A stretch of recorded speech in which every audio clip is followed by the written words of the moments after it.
देखो 17 फरवरी को हिंदी का एग्जाम होने वाला है क्लास 10 वाले विद्यार्थी का, और उसमें 50 नंबर का ऑब्जेक्टिव व्याकरण आता है। यानी देखो जो ऑब्जेक्टिव होता है 100 ऑब्जेक्टिव देता है और बोलता है 85 ऑब्जेक्टिव बनाने के लिए। तो 50 ऑब्जेक्टिव किताब का होता है और 50 ऑब्जेक्टिव व्याकरण का होता है। तो आज हम लोग बात करने वाले पूरे व्याकरण का। आज बता रहा हूँ कि इस वीडियो को आप लोग देख लेंगे ना तो पूरा व्याकरण का एक एक ऑब्जेक्टिव लड़ेगा, सेम लड़ेगा क्वेश्चन। पूरा व्याकरण का ऑब्जेक्टिव ट्रिक के माध्यम से तैयार किया गया है। तो इस वीडियो को जरूर देखिएगा एग्जाम में जाने से पहले, क्योंकि पूरा व्याकरण का निचोड़ बताएगा। जितना भी व्याकरण आपको 15-16 चैप्टर्स टोटल चीजों को मैंने चर्चाएं की है और सारा ट्रिक के माध्यम से किया है। इसको देख लीजिएगा तो बहुत ज्यादा फायदा होने वाला है।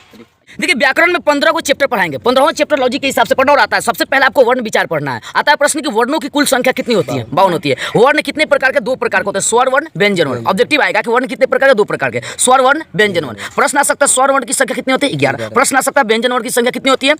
33 होती है। ठीक है ना। देखो स्वर वर्ण जो होता है ना 3 प्रकार का, 2 प्रकार का होता है, ह्रस्व और कौन सा दीर्घ होता है। ह्रस्व स्वर की संख्या होता है 4 और दीर्घ स्वर की संख्या कितनी होती है? 7 होती है। कई बार प्रश्न आता है कि अ कौन सा स्वर है? तो अ कौन सा? ह्रस्व स्वर। छोटी, छोटा उ और ई, ये चारों कौन सा स्वर है? तो ह्रस्व स्वर। इस बार 2025 में पूछा था, देखिएगा रहता दिखाया था आपको। दीर्घ स्वर कितने होते हैं? 7। दीर्घ मतलब बड़ा। देखो बड़ा, जैसे मान लो अ पढ़ते हैं आप लोग, स्वर में क्या होता है? अ यही ना आपका स्वर होता है। तो स्वर की संख्या कितनी है? टोटल आपकी 11 है। तो इसमें जो छोटा अक्षर जैसे अ, छोटी ई, छोटा उ, री, ये सब क्या होता है? तो ये सब ह्रस्व है। लेकिन दीर्घ मतलब बड़ा, जैसे आ, बड़ा ई, बड़ा उ, ये सब क्या होता है? तो ये सब टोटल किसमें आएगा? आपका दीर्घ में। तो प्रश्न आता है ऑब्जेक्टिव में कि बताना कि आ कौन सा स्वर है? तो आ कौन सा दीर्घ? छोटी बड़ी, बड़ा उ, ए ओ, ये टोटल 7 कौन सा स्वर है? तो दीर्घ स्वर है। ये प्रश्न देखिए यहाँ से आता है। ठीक है ना। तो स्वर की संख्या कितना है? 11। और स्वर कितने पर? 2 प्रकार का, ह्रस्व स्वर और कौन सा? दीर्घ स्वर। ह्रस्व स्वर की संख्या प्रश्न पूछेगा कितना होता है? 4। दीर्घ स्वर की संख्या कितना होता है? 7। पहचानने का तरह ह्रस्व मतलब छोटा और दीर्घ मतलब बड़ा। तो ABCD का अ का जो छोटा अक्षर जैसे अ हो गया, छोटी ई हो गया, छोटा उ हो गया, री हो गया, ये 4 कौन सा है? ह्रस्व है। अब बड़ा जो होता है आ, बड़ी ई, बड़ा उ, ए ओ, ये टोटल कौन सा होता है? दीर्घ स्वर होता है। इधर आओगे व्यंजन की बात करो। व्यंजन की कितनी संख्या होती है? 33। देखो व्यंजन की संख्या 33 होती है। व्यंजन 3 प्रकार का होता है। कितने प्रकार? 3 प्रकार, स्पर्श व्यंजन, अंतःस्थ व्यंजन, उष्ण व्यंजन। हर ज्यादातर आता है प्रश्न आता है। इस बार पूछा था कि उष्ण व्यंजन की संख्या कितनी होती है? 4 लिखा गया। और स्पर्श व्यंजन की संख्या कितनी? 25। अंतःस्थ व्यंजन की संख्या कितनी होती है? 4। उष्ण व्यंजन की संख्या कितनी होती है? 4। याद रखिएगा। अब देखो स्पर्श व्यंजन इस बार 2025 में जाकर देखिए पूछा था कि किस व्यंजन को वर्गीय व्यंजन कहते हैं? तो किस व्यंजन को कहते हैं? स्पर्श व्यंजन को कौन सा व्यंजन कहते हैं? वर्गीय व्यंजन के नाम से जानते हैं। ठीक है।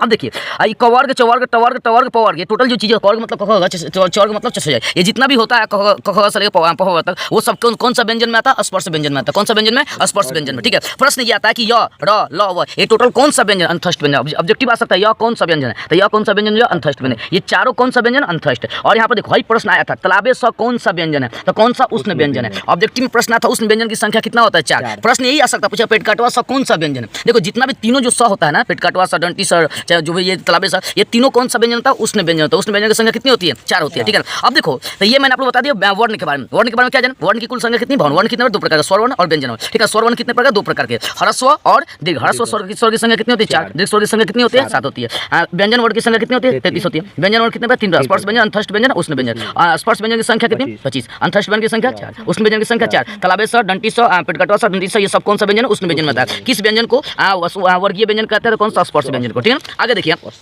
अल्प प्राण व्यंजन और महाप्राण व्यंजन आपको आता है, पूछता है कई बार। ठीक है। तो जो भी आपका वर्ण मतलब कखगा का जो पहला, तीसरा, पांचवा जो वर्ग होता है उसको कौन सा बोलेंगे? अल्प व्यंजन। जैसे एग्जाम्पल तो मान लो कखगा है। ठीक है ना। तो देखो यहाँ पर समझो कवर्ग में कौन सा सेंटेंस में पहला, तीसरा और पांचवा, कखगा का पहला कौन सा अक्षर होगा? क, और तीसरा कौन सा अक्षर होगा? ग, और पांचवा कौन सा अक्षर होगा? आपका अंग। तो वही प्रत्येक वर्ण का पहला, तीसरा और पांचवा वर्ण कौन सा वर्ण कहलाता है? अल्प प्राण। जैसे कवर्ग में पहला क्या होगा? क, और तीसरा क्या होगा? ग, और पांचवा क्या होगा? यानी पहला अक्षर, तीसरा अक्षर और पांचवा अक्षर किसमें आएगा? अल्प प्राण व्यंजन में आता है। ठीक है। अब वही देखोगे कि पहला, तीसरा, पांचवा होगा तो कौन बच रहा है? दूसरा और चौथा बच रहा है। इसका ये मतलब हो गया कि महाप्राण व्यंजन में प्रत्येक वर्ण का दूसरा और चौथा वर्ण आता है। ये प्रश्न पूछा हुआ है, जाकर 2025 का देखिए व्याकरण खोल के। प्रश्न देखो पहला, तीसरा, पांचवा सब में मान लो यहाँ पर प्रश्न आपसे पूछा जाए, मतलब प कौन सा व्यंजन? आपको ऑप्शन होगा अल्प प्राण व्यंजन, महाप्राण व्यंजन। क्या मानोगे? प पहले का आ रहा है तो पहला आ रहा है, तो पहला किस में? अल्प प्राण में आता है। पहला, तीसरा और पांचवा अक्षर आ जा रहा है का, तो इसका मतलब अल्प प्राण। और दूसरा और चौथा आ रहा है तो इसका मतलब कौन सा आएगा? महाप्राण में। लिखा है प्रत्येक वर्ण का दूसरा और चौथा। जैसे कवर्ग में दूसरा क्या होगा? ख होगा, और चौथा क्या होगा? घ होगा। चवर्ग में दूसरा क्या हो जाएगा? छ, और चौथा क्या होगा? झ। ठीक है ना। तो देखो अल्प प्राण व्यंजन में क्या होता है कि पहला, तीसरा और पांचवा, और महाप्राण व्यंजन में कौन सा अक्षर आना चाहिए? दूसरा और चौथा। ठीक है। आगे देखो 2 और पढ़ना, घोष वर्ण और अघोष वर्ण। कोई भी देखिए कोई भी वर्ण का पहला और दूसरा जो वर्ग होता है ये सब किसमें आएगा? घोष में। जैसे पहला, दूसरा क होगा, पहला, दूसरा क्या होगा? क और ख होगा, छ जाएगा, च और छ होगा। तो पहला और दूसरा किसमें आता है? घोष वर्ण में। और उसका जो बच्चा है तीसरा, चौथा, पांचवा, किसमें आएगा? आपका अघोष वर्ण में। तो प्रश्न अगर आ गया कि बता अंग कौन सा वर्ण है? तो अंग पांचवा है, तो कौन सा? अघोष वर्ण में आ जाएगा। तो सब चीज आपको याद रखना। फिर सबसे इंपॉर्टेंट चीज आपको यहाँ पर आता है, ये दिखाई वर्णों का उच्चारण। प्रश्न आएगा कवर्ग यानी क का उच्चारण स्थान क्या होगा? कंठ। अ, आ और ह, इन सब का उच्चारण स्थान क्या होता है? कंठ होता है। ये प्रश्न आता है। चवर्ग वर्ग का उच्चारण स्थान चाहे तालाब से छोटी बड़ी सबका उच्चारण स्थान क्या होगा तालु। तवर्ग, ये तवर्ग चाहे र चाहे री चाहे पेट काटा सही सबका उच्चारण स्थान क्या होगा मूर्धा। अब इसको तवर्ग, ये वाला तवर्ग अल्लाह और डंटी सही सबका उच्चारण स्थान क्या दंत होगा। अब पवर्ग मतलब पफवा और छोटा और बड़ा सबका उच्चारण स्थान क्या होगा ओठ होगा। और यहाँ से भी प्रश्न आया था एग्जाम में, ए और ए का उच्चारण स्थान कंठ तलव्य यानी कंठ और तालु से, ठीक है। ओ और औ का उच्चारण स्थान कंठोष्ठ है मतलब कंठ और ओठ से हुआ, ठीक है। ये प्रश्न पूछा गया व का उच्चारण स्थान क्या है, तो दंतोष्ठ है, इसका मतलब दांत और ओठ से होता है, ठीक है ना। एक और प्रश्न आता है कि अनुनासिक, इस बार पूछा था 25 में, अनुनासिक वर्ण की संख्या कितनी होती है 3। अनुनासिक मतलब नाक से बोला जाने वाला वर्ण, तो नाक से बोला जाने वाला वर्ण कितना होता है 3 को होता है, तो ये याद रखिएगा, ठीक है। वर्ण विचार में यहाँ से आपका प्रश्न आ सकता है, ठीक, इसको याद रखना है। आगे जब दूसरा पढ़ोगे तो पहला वर्ण विचार था, दूसरा क्या पढ़ना संज्ञा। संज्ञा कितने भेद होते हैं 5 होते हैं, ठीक है। संज्ञा में पहला व्यक्तिवाचक संज्ञा, व्यक्तिवाचक संज्ञा में क्या होता है कि एक व्यक्ति का चाहे एक जगह का चाहे एक वस्तु का बोध होगा। यहाँ पर लिखे हैं मोहन बिहार, देखो मोहन भी एक है, बिहार भी एक है, सीतामढ़ी भी एक है, भारत भी एक है, गंगा भी एक है, हिमालय भी एक है, जिससे एक वस्तु का एक नाम का बोध होगा, कौन सा हो जाएगा आपका व्यक्तिवाचक, ठीक है ना। जे एक जैसे आपसे पूछा जाए पटना, तो पटना एक ही ना शहर है, ठीक है, तो इसका मतलब क्या हो जाएगा आपका व्यक्तिवाचक में आ जाएगा। जो दूसरा जातिवाद जिससे संपूर्ण जाति का बोध होता है, पूरे जाति का जो बोध कराएगा उससे कौन सा वाचक, कौन सा संज्ञा बोलेंगे जातिवाचक। लिखा है गाय, पूछेगा गाय कहने के मतलब टोटल गाय आ जाएगा। प्रधानमंत्री, यहाँ पर लिखा गया है कि जाति का बोध कराए साथ में पेशा भी हो और पद भी हो। पद जैसे मान लो शिक्षक है तो मेरा पद है, दरोगा है तो पद है, तो अगर आप कोई काम कर रहे हैं जैसे नाविक बोल रहे हैं तो नाविक भी आ जाएगा किसमें, क्योंकि वो पेशा है उसका, तो यदि उसका काम आ जाए चाहे पद वाला भी आ जाएगा तो भी वो किसमें आएगा जातिवाचक में। जैसे गाय हो गया तो गाय पूरी जाति का बोध कर रहा है, लेकिन प्रधानमंत्री क्या एक पद है, शिक्षक का एक पद है, किताब पूरी जाति का बोध कराता है, प्रधानाचार्य भी एक पद है, नदी कहने का मतलब टोटल, जैसे बोल रहे हैं आपसे पूछा जाए गंगा क्या, गंगा कौन सी संज्ञा है, तो गंगा एगो नदी हो जा रही है, इसका मतलब कौन सा व्यक्तिवाचक। लेकिन सिर्फ नदी बोल रहा है तो नदी कहने का मतलब टोटल नदी आ जाएगा, तो वो नदी कौन सा वाचक हो जाएगा जातिवाचक। पर्वत कौन सा हो जाएगा आपका जातिवाचक, याद रखना, ये मतलब आएगा भी प्रश्न इसी के बीच में से। गाय कौन सी कौन सी संज्ञा जातिवाचक, नदी कौन सी संज्ञा जातिवाचक, पर्वत कौन सी संज्ञा, किताब कौन सी, ज्यादातर ये किताबें पूछता है। तीसरा होता है संज्ञा समूहवाचक संज्ञा, जिससे पूरे समूह का बोध होता है। यही जैसे प्रश्न है पूछेगा वीर, सेना, गुच्छा, गिरोह, मेला, परिवार, कक्षा, सभा, दल, ये सब कौन सी संज्ञा है, तो समूहवाचक, ठीक है ना। आपका प्रश्न अभी तो पूछा भी है, तो ज्यादातर गुच्छा वाला है, गिरोह वाला है, ठीक है। तो ये टोटल जो चीजें यहाँ पर लिखे एग्जाम्पल में कौन सा संज्ञा हो जाएगा समूहवाचक, तो इसको ध्यान रखना। वीर, सेना, गुच्छा, गिरोह, मेला, परिवार, कक्षा, सभा, दल, ये सब समूह का बोध कराता है, इसका आंसर कौन सा वाचक समूहवाचक। और चौथा होता है द्रव्यवाचक संज्ञा, जिसको मापा या तोला जा सकता है, चाहे जिसको गिना नहीं जा सकता है, उससे कौन सा संज्ञा बोलेंगे, उससे द्रव्य। जैसे तेल को कोई गिन सकता है, उसको नाप और तोल सकते हैं, ठीक है। जैसे घी, पानी, दूध, चावल, नमक, सोना, चांदी, तांबा, लोहा, ये सब जो चीजें हैं ना, इसको नाप तोल सकते हैं, गिन नहीं सकते, इसका आंसर कौन सा संज्ञा हो जाएगा द्रव्य। याद देखिए यहाँ पे एग्जाम्पल लिखे हैं, घी कौन सी संज्ञा द्रव्यवाचक, पानी द्रव्यवाचक, दूध द्रव्यवाचक, चावल द्रव्यवाचक, टोटल एग्जाम्पल लिखा हुआ है, इसी में से आएगा। पांचवा है भाववाचक संज्ञा, जिसको महसूस कर सकते हैं, वो कौन सा संज्ञा होगा भाववाचक। जैसे आपसे पूछा जाए हवा, बचपना, जवानी, बुढ़ापा, मिठास, कड़वा, ईमानदारी, शत्रुता, मित्रता, अच्छाई, बुराई, इसी के बीच में से आपको पूछना होगा, पूछेगा बचपना कौन सी संज्ञा भाववाचक। तो आपको जो एग्जाम्पल लिखे इस पर विशेष ध्यान देना, ये सब आएगा आपको, ठीक है ना। जिसको महसूस करते हो कौन सी संज्ञा भाववाचक संज्ञा, तो ये पांचों जो एग्जाम्पल इसमें देना उस पर ध्यान रखना, ठीक है। तीसरा संज्ञा पढ़ना सर्वनाम, जैसे आपको बताया संज्ञा कितने प्रकार होता है 5 प्रकार के, उसी प्रकार से सर्वनाम कितने प्रकार के होते हैं 6 प्रकार के। पहला होता है पुरुषवाचक सर्वनाम। अगर पुरुषवाचक सर्वनाम को पहचानने का तरीका होता है, किसी सेंटेंस में यदि मैं, वह, तुम या हम लोग आ गया तो बोलेंगे वो क्या हो जाएगा पुरुषवाचक सर्वनाम। जैसे एग्जांपल मैं पढ़ रहा हूँ, यहाँ पर मैं वर्ड आ गया, मैं, तो मैं किसका पहचान है पुरुष का।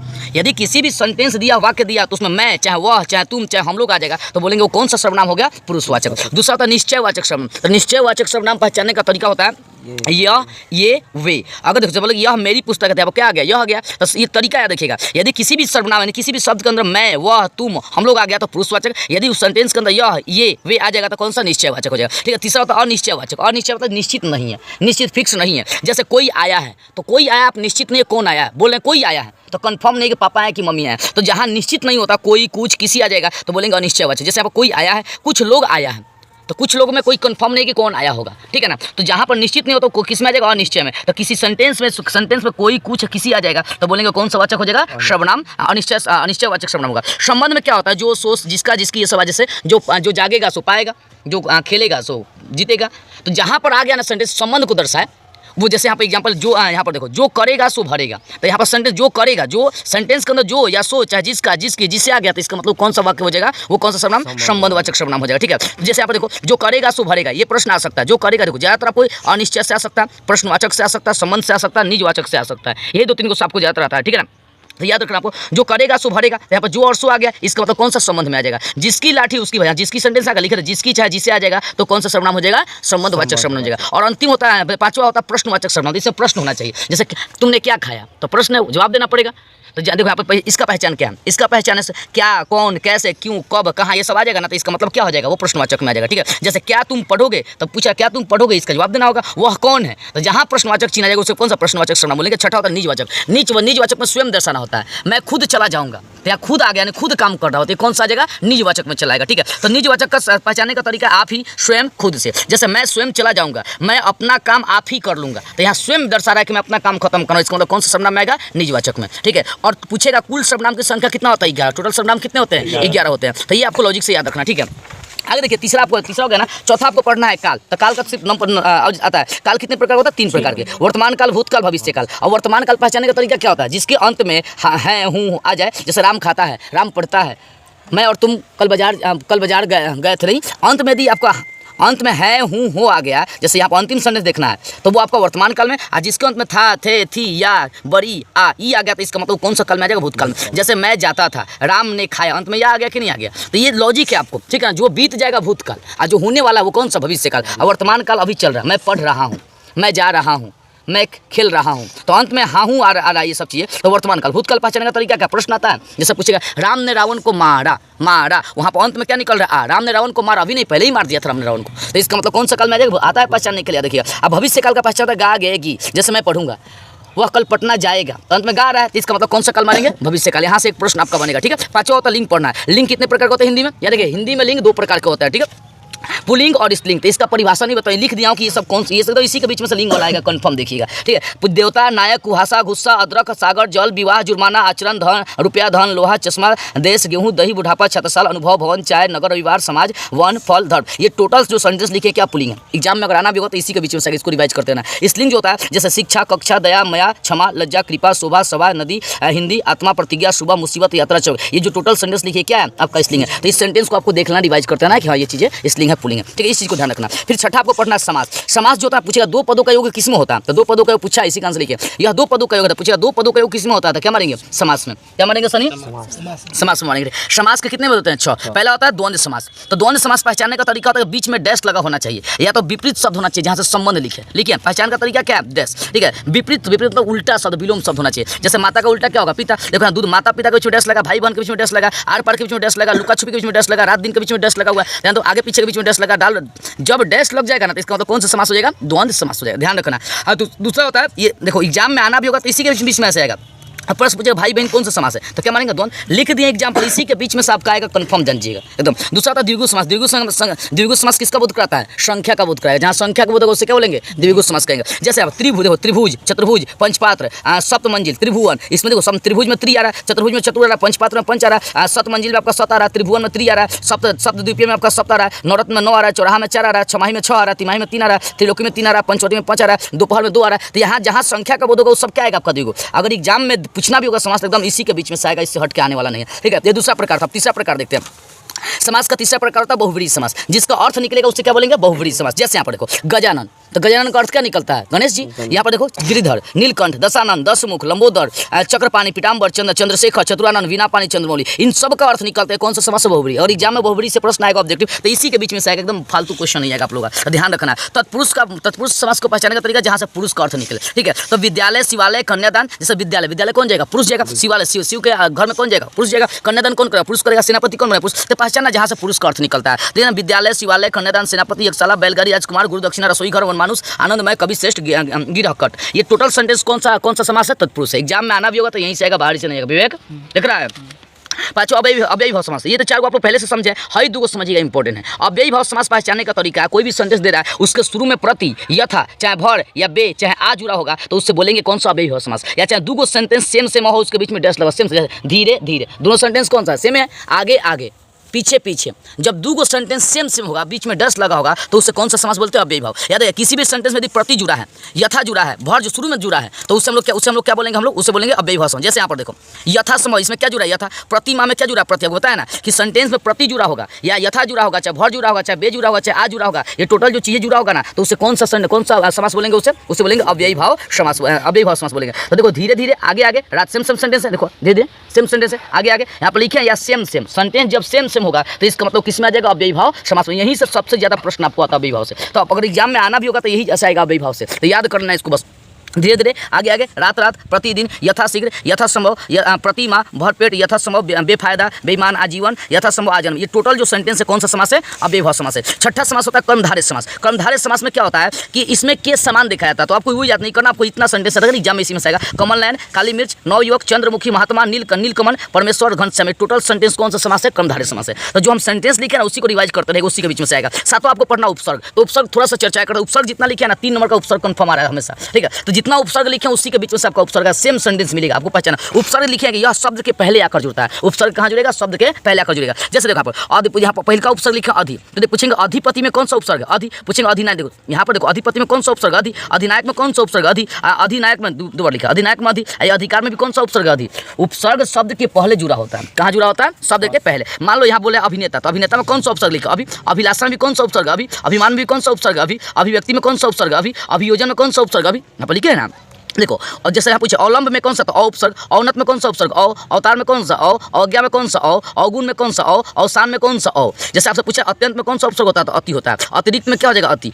यहाँ पर देखो जहाँ भी आधा तो आ जाएगा ना, इसका मतलब क्या होता है? उसका त में हर्षई लग जाएगा। जैसे आप अति अंत है तो अ त में हर्षई अति हो गया, ठीक है। यहाँ पर अत्यावश्यक में आपका अति हो जाएगा, अति समय अति हो जाएगा, अतिक्रमण में अति हो जाएगा, अत्याचार में अति हो जाएगा। देखो उपसर्ग मतलब क्या होता है? जो शब्द के पहले आकर जुड़ा हो। जैसे मान लीजिए यहाँ पर ध्यान दीजिए, देखिए प्रसन्न में पूछा जाए कौन सा उपसर्ग? तो प्र। प्रताप में कौन सा उपसर्ग? प्र। प्रमोद में कौन सा उपसर्ग? प्र। प्रसाद में कौन सा उपसर्ग? प्र। प्रसार में कौन सा उपसर्ग? प्र। प्रकार में कौन सा उपसर्ग? यहाँ पर लिखे हैं उपसर्ग देखो। जैसे मान लो यहाँ पर प्रत्यक्ष, प्रत्यक्ष में कौन सा उपसर्ग है? प्रत्यक्ष। जब प में रहो और आधा त हो तो वहाँ पर बन जाता है प्रति। तो प्रत्यक्ष में कौन सा उपसर्ग? प्रत्यक्ष आपका प्रति हो जाएगा, ठीक है। प्रतिदिन में कौन सा प्रति? प्रतिकूल में प्रति। प्रत्येक में कौन सा प्रति? प्रतिनिधि में भी क्या हो जाएगा? प्रति हो जाएगा। देखो जितना भी सेंटेंस लिखे इसी के बीच में इसको ध्यान रखना बस। जैसे यहाँ पर लिखे अधि और अधि के बाद लिखे अधिपति, इसका मतलब हो गया कि अधिपति में कौन सा उपसर्ग? अधि। और देखो ना अधिनायक में भी कौन सा? अधि है, ठीक है। जैसे इधर समझो और भी उपसर्ग यहाँ पर लिखे, देखिए यहाँ पर जैसे पूछा है अनपढ़ में कौन सा उपसर्ग हो जाएगा? शुरुआती सेंटेंस देखना, शुरुआती सेंटेंस क्या कहलाता है? उपसर्ग कहलाता है। तो अनपढ़ में कौन सा अन, अनजान में कौन सा अन, अनहोनी में कौन सा अन, अनमोल में कौन सा अन हो जाएगा। जैसे अब निडर, निडर में कौन सा नी हो देखो, लिखा निडर में नी उपसर्ग। निहत्ता में कौन सा नी, निकम्मा में कौन सा नी, निवास में कौन सा नी, निर्विवाद में कौन सा नी, नीरस में कौन सा नी।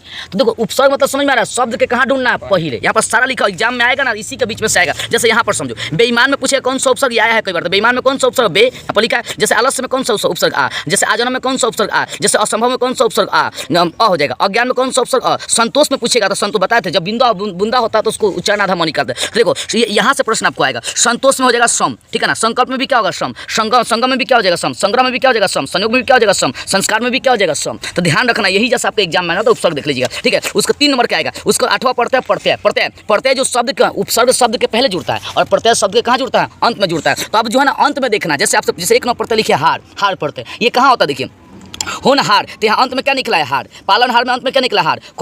खेपनहार में अंत में क्या निकला? हार। प्रत्यय पूछेगा तो शब्द के अंत में ढूंढना है, ठीक है। जैसे मान लो यहाँ बोला है झारन, तो देखो झारन में यहाँ रस निकलेगा अ, तो झारन में क्या? अन हो जाएगा। खरिहन में क्या हो जाएगा? अन। हक्कन में क्या हो जाएगा? अन। बेलन में क्या हो जाएगा? अंतिम से निकलना है। यहाँ ल से निकलेगा तो अन हो जाएगा। जूठन में यहाँ ठ से निकलेगा तो क्या हो जाएगा? अन हो जाएगा। आप लिखिए कि जितना भी सेंटेंस है उसमें कौन सा प्रत्यय हो जाएगा? अन हो जाएगा। जैसे ये सब याद नहीं करना है, इसको पकड़ना है, शब्द के अंत में से निकालना। जैसे मान लीजिए धन वाला है तो धन वाला में कौन सा प्रत्यय हो जाएगा? वाला हो जाएगा। सब्जी वाला में क्या हो जाएगा? वाला। पढ़ाई वाला में क्या हो जाएगा? पढ़ाई वाला हो जाएगा। गुब्बारा वाला में क्या हो जाएगा? गुब्बारा हो जाएगा। प्रत्यय सेंटेंस के कहाँ ढूंढना? अंत में यहाँ पर लिखा हुआ लाइन से प्रत्यय। जैसे मान लीजिए यहाँ पर है देखिए लड़ाई है तो र से आई निकाल, र से अ निकलेगा तो क्या हो जाएगा? आई। लड़ाई में कौन सा प्रत्यय? आई। पढ़ाई में भी कौन सा प्रत्यय? आई। लिखाई में कौन सा प्रत्यय? आई। चढ़ाई में कौन सा प्रत्यय? आई। कमाई में कौन सा प्रत्यय? आई। बुराई में चतुराई में यहाँ अंतिम में निकल रहा है आई आई। चढ़ाई चढ़ाई चढ़ाई चढ़ाई पढ़ाई पढ़ाई, तो कौन सा आई प्रत्यय हो जाएगा? सब लिखा। जैसे आप देखो धार्मिक, धार्मिक में हर्षाई है ना तो हर्षाई को छोटी बोलते हैं तो छोटी या क इक हो जाएगा। धार्मिक में कौन सा प्रत्यय? इक हो जाएगा। नैतिक में कौन सा प्रत्यय? इक हो जाएगा। नागरिक में कौन सा प्रत्यय? इक होगा। दैनिक में सब एकदम इसी के बीच में सबका एग्जाम में आना टोटल लिख दिया प्रत्यय चाहिए, ठीक है। ये सब याद रखना, ठीक है। प्रत्यय देख लीजिए यहाँ पर। जैसे मान लो यहाँ पर एक चीज और देखो, जैसे पूछा जाए आपसे कि यहाँ पर निचता, तो प्रत्यय निचता में कौन सा प्रत्यय? ता हो जाए। दुष्टा में कौन सा? ता। पशुता में कौन सा? ता। ममता में क्या हो जाता है? तो ता पढ़ते हैं, ऐसे आपको ढूंढना है, ठीक है। आगे देखिए और भी कुछ यहाँ पर प्रत्यय आपको पढ़ना है। जैसे छोटी पूछे पहाड़ी, तो दीर्घाई है तो छोटी बड़ी हो जाएगा। रस्सी में दीर्घाई है तो बड़ी। प्रत्यय हमेशा शब्द के कहाँ ढूंढना है? आपको अंतिम में ढूंढना है। तो ध्यान अगर हर्षाई है तो उसका मतलब छोटी ही निकालना है, और वहाँ पर दीर्घाई लगा हुआ तो इसका मतलब कौन सा? बड़ी। जैसे आप देखो पहाड़ी में दीर्घाई है मतलब बड़ी प्रत्यय होगा। रस्सी में दीर्घाई है कौन सा प्रत्यय? बड़ी हो जाएगा। चोरी में दीर्घाई है कौन सा? आपका वही बड़ी प्रत्यय हो जाएगा। खेती में भी दीर्घाई, बेली में बोली में भी दीर्घाई, सावधानी में भी दीर्घाई, तो कौन सा इस समय प्रत्यय आपका? आपका बड़ी। जैसे खाऊ में क्या हो जाएगा? ऊ आ जाएगा। चलाऊ में ऊ, बिकाऊ में ऊ, तो कौन सा प्रत्यय हो जाएगा? ऊ हो जाएगा। तो उपसर्ग प्रत्यय 5-6 नंबर का आता है, ध्यान रखना। 9 आपको संधि विच्छेद पढ़ना है। संधि विच्छेद इंपॉर्टेंट होता है। संधि विच्छेद आपको 30 को दिया, इसी के बीच में से आएगा, आपको रिवाइज करना है बस, ठीक है ना। संधि कितने प्रकार, 3 प्रकार के होते हैं, स्वर संधि, व्यंजन संधि और विसर्ग संधि। देखो पूछेगा विद्यार्थी का संधि विच्छेद कर दे, विद्या जोड़ अर्थी, विद्यालय का विद्या जोड़ आलय, महेंद्र का मही जोड़ इंद्र, हिमालय का हिम जोड़ आलय। जितना संधि विच्छेद लिखा ना इसी के बीच में से 2-3 को आपको आएगा, ठीक है। परीक्षा में दे सकता है परीक्षा का संधि विच्छेद क्या होगा, वार्तालाप का संधि विच्छेद क्या होता है, वार्ता जोड़ आलाप, महेंद्र का संधि विच्छेद मही जोड़ इंद्र, महेंद्र का संधि विच्छेद महा जोड़ इंद्र, रमेश का संधि विच्छेद रमा जोड़ इस। यहाँ पर टोटल लिखा हुआ है, जैसे आपको प्रश्न आ सकता है मनोहर का संधि विच्छेद मनह जोड़ मनह जोड़ हर, दुर्दशा का दुह जोड़ दशा, नमस्कार का नमः जोड़ कार, यशोदा का यश जोड़दार, नमस्ते का नमः जोड़ते। ये 30 को अगर ये याद कर लेते हैं संधि विच्छेद तो आपको टोटल एग्जाम में लग जाएगा, ठीक है। टोटल एग्जाम में क्या हो जाएगा, टोटल आपका व्याकरण विच्छेद वाला यही जा सकेगा, छठा का इंपॉर्टेंट आपका 30 को, ठीक है। आपके एग्जाम में आएगा तो इसी के प्रश्न आपको आ सकता है कि नयन का संधि विच्छेद क्या है, तो अब यहाँ पर लिख दे नयन का संधि विच्छेद क्या हो सकता है, ने जोड़ अन, तो आपको रिवाइज करना 30 हो जाएगा, ठीक है। फिर आगे पढ़ोगे 10 नंबर, तो 10 में आपको कारक पढ़ना है, कारक चिन्ह। तो कारक चिन्ह कारक के कितने भेद होते हैं, 8 भेद होते हैं। यहाँ से प्रश्न 2 आता है, देखो कर्ता का चिन्ह क्या है, ने, कर्म का चिन्ह क्या है, को, करण का चिन्ह है से, ये जुड़ाव को दर्शा, जैसे कलम से, मैं कलम से लिखता हूँ, तो यहाँ चिन्ह क्या गया से, तो कलम से लिख रहे हैं तो से इसका मतलब कौन सा करण हो जाएगा, ठीक है। चिन्ह देखो, कर्ता ने कर्म को करण से, संप्रदान के लिए अपदान से, संबंध काके गई डायरी अधिकरण में पर, संबोधन क्या होता है, होता है। ये 8 प्रकार के क्या होते हैं आपके, तो 8 प्रकार के कारक होता है। प्रश्न कैसे पूछे एग्जाम, देखिए पूछेगा राम ने रावण को मारा, तो राम ने रावण को मारा, बताओ कौन सा है, तो चिन्ह पकड़ना है, जो ने आ रहा है, राम ने, तो ने किस में आता है, कर्ता में, ठीक है। अगर प्रश्न आ गया, प्रश्न आ सकता है पेड़ से पत्ते गिरते हैं, तो पेड़ से आ रहा है, तो पेड़ से पत्ता गिर के अलग हो रहा है, तो देखो यहाँ पर 2 गो से है, एगो करण से भी से जुड़ाव को दर्शाएगा, एक अपदान में से है, किसको दर्शाएगा, अलगाव को। आपसे पूछा जाए कि बेंच पर पूछा जाए कि कलम से लिखता हूँ, मैं कलम से लिखता हूँ, तो यहाँ कलम और आपका हाथ दोनों क्या जुड़ाव हो रहा है, तो से वहाँ पर आया तो करण को दर्शाएगा। लेकिन पेड़ से पत्ते गिरते हैं, तो पेड़ से यहाँ भी चिन्ह से आ रहा है, तो गिर रहा है मतलब अलगाव हो रहा है, तो से किसका कौन सा कारक का चिन्ह, अपदान। तो प्रश्न ऐसा ही आ सकता है, जैसे टेबुल पर किताब है, टेबुल पर किताब है, तो चिन्ह क्या, टेबुल पर आ रहा है, तो पर किस में आता है आपका, अधिकरण में, तो टेबुल पर किताब है कौन सा कारक हो जाएगा आपका, तो अधिकरण कारक हो जाएगा। तो इस प्रकार से इसको पहचानना आपको, ठीक है। फिर 11वां पढ़ना विलोम शब्द, तो विलोम शब्द मैं नहीं समझा, विलोम शब्द तो उल्टा करना, आकाश का उल्टा पताल, सुख का उल्टा दुख, रात का उल्टा दिन, तो विलोम शब्द आप लोग देख लीजिएगा, ये करना नहीं है। मुहावरा भी कोई हार्ड चीज है, बोले क्रोधित होना मुहावरे का अर्थ क्या, तो गुस्सा होना, तो ये मुहावरा आप चाहोगे तो आसानी से आपका पकड़ा जाएगा, ठीक है। और परिवाची शब्द भी आपका पकड़ा सकता है, परिवाची मतलब उसका दूसरा नाम देना, तो ये सब चीज़ आप आसानी से पकड़ सकते हैं। इसका छोड़े यहाँ पे एक और चीज़ समझाओ, तत्सम और तद्भव। बताया था तत्सम कौन सा संस्कृत वर्ड होता है, ठीक है ना, जैसे अग्नि पूछेगा, कर्पूर पूछेगा, आम्र पूछेगा, तो सब संस्कृत वर्ड, जो संस्कृत वर्ड होता है वो क्या कहलाएगा, तत्सम। एक ही को प्रश्न कंफर्म आएगा। और जो हिंदी वर्ड, जैसे यहाँ पर देखो अग्नि संस्कृत वर्ड, और आग कौन सा वर्ड है, हिंदी है, तो अगर पूछा जाए अग्नि कौन सा शब्द है, तो वो आपका तत्सम है, लेकिन आग कौन सा शब्द है, तो तद्भव है, ठीक है। आम्र आपका तत्सम है, लेकिन आम कौन सा है, तो आपका तद्भव है। तो तत्सम हमेशा संस्कृत शब्द होता है, तद्भव कौन सा शब्द होता है, आपका हिंदी वर्ड होता है, ठीक है। यहाँ से याद करने वाली चीज एग्जाम में आता है कि वर्ण कितने प्रकार के होते हैं, वर्ण कितने भेद होते हैं, 2, संज्ञा कितने भेद होते हैं, 5, सर्वनाम कितने प्रकार, 6 प्रकार, विशेषण 4 प्रकार, क्रिया 2 प्रकार, काल 3 प्रकार के, वर्तमान काल 3 प्रकार, भूतकाल 6 प्रकार, भविष्य काल 3 प्रकार के, लिंग 2 प्रकार के, वचन देखा पर वचन 2 प्रकार के, हिंदी में ये सब है, पुरुष 3 प्रकार का, संधि 3 प्रकार का, स्वर संधि कितने 5 प्रकार का, वाक्य कितने प्रकार 3 प्रकार, वाच्य 3 प्रकार के, और यहाँ पर देखो कारक 8 प्रकार का, समास 6 प्रकार, पदबंध कितने 5 प्रकार। ये प्रश्न आएगा आपका, पूछता भी है कि वर्ण कितने प्रकार के होते हैं, 2 प्रकार का, संज्ञा कितने 5 प्रकार, ये इंपॉर्टेंट है, याद करने वाली चीज़ है। और यहाँ भी और अ मिलेगा तो क्या बनेगा, आ मिलेगा तो क्या बनेगा, अ प्लस आ मिलेगा तो देखो आ ई, जब भी मिलेगा तो क्या बनेगा, हमेशा आ बनेगा, अ और आ मिलेगा, चाहे आ मिलेगा तो हमेशा क्या बनेगा, आ बनेगा। ये भी याद रखना, छोटा ही मिलेगा तो बड़ा ही बनेगा, बड़ा ही मिलेगा तो भी बड़ा ही बनेगा, छोटा ही और बड़ा ही मिलेगा तभी क्या बनेगा, बड़ा ही बनेगा। ये सेंटेंस यहाँ से ऑब्जेक्टिव आने वाले इसी कान से लिखे हैं, ठीक है। तो इस प्रकार से आपको टोटल व्याकरण क्या करना, रिवाइज करना, एग्जाम में यहाँ से लड़ जाएगा, ठीक।